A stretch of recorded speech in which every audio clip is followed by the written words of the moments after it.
Ang mabuting balita ng Panginoon ayon sa aklat ng Genesis.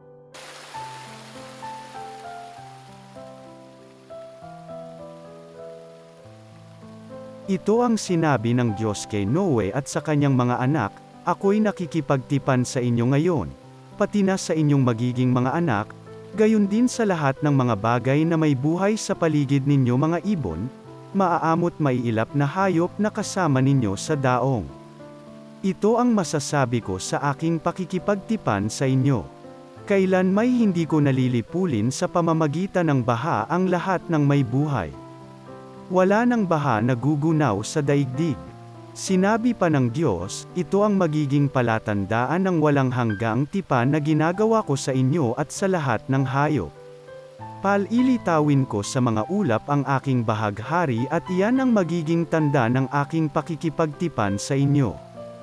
Tuwing magkakaroon ng ulap at lilitaw ang bahaghari, aalalahanin ko ang aking pangako sa inyo at sa lahat ng hayop.